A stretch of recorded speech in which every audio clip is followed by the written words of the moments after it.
April 9th. What a day, what a day. Did you know that the father of the computer was born on this day in 1919? Yeah, and it wasn't Bill Gates or Steve Jobs. It was John Presper Eckert Jr.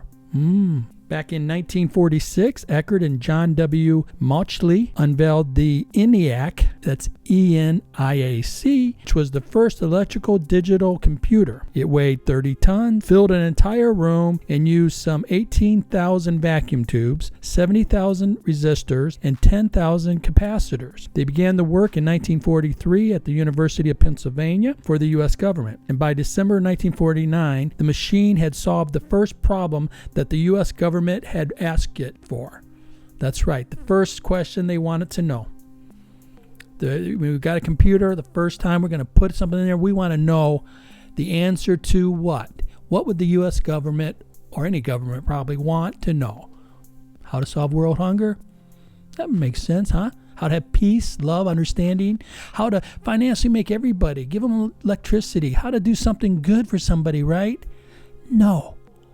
They used it for the calculation of the hydrogen bomb. Boom. That's the first thing we wanted to know. War, war, war, war. That's right. They wanted that to make sure that the computer age started with a big prick-sounding bang. Food for thought. If the USA had been a matriarchy rather than a patriarchy society, do you think the bomb would have been the first thing we asked the computer to do? No. It would have been world hunger or universal peace or something. That's what the feminine side would have done. And thank God the age of matriarchy has come with the age of Aquarius. In case you forgot, the age of Aquarius is the age of love and understanding. It is feminine, where the age of Pisces is masculine, which is fire, war, spirituality, greed, hunger, all those isolating little things. There's a little fish in the water, and the fish is swimming around. The fish only cares about the fish itself. That's the Pisces. We just lived that for 2,000 years, which ironically is when Jesus started our Christian thing with the fish symbol. Right. Not that there's anything wrong with that. Now we're going into Aquarius. What's the difference? Well, Aquarius is the whole water. Aquarius is water, man. You know, that little fish is swimming in all this water. And now the age of Aquarius is more inclusive, understanding. It's feminine.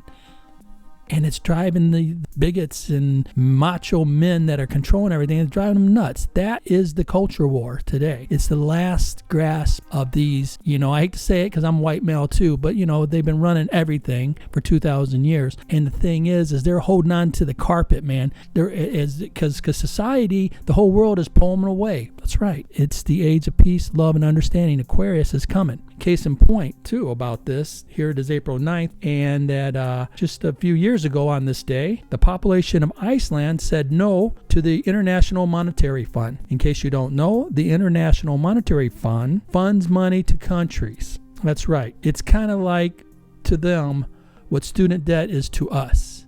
They go in there, they lend them money to help them grow crops, but then they're going to take most of that money back to pay on that debt. So that country never gets out of there. They just keep servicing that debt. Sound familiar? It is familiar because it is the man's way. It's the patriarchic way, man. It's the fish way. That's the way it is, which was all done in the name of more tax cuts for the rich and profits for the bankers. That's right. But Iceland said you to the monetary fund because Iceland was in debt. And they said every person in Iceland owed 12,000 euros.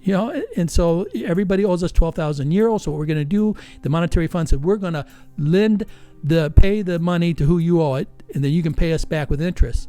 And they said, no, go yourself. Isn't that great? Iceland said, go yourself to the monetary fund, which is made more interesting by the fact that in ancient times on this day, April 9th, Icelanders, along with other pagans, celebrated the goddess Ema, yes, the guardian of sea and the protector of all fishermen and sailors. And they did this with offerings of fresh seafood and flowers on their altars. For you see, everyone had an altar back then. This was before the fish. This was before 2,000 years. We all had altars at home.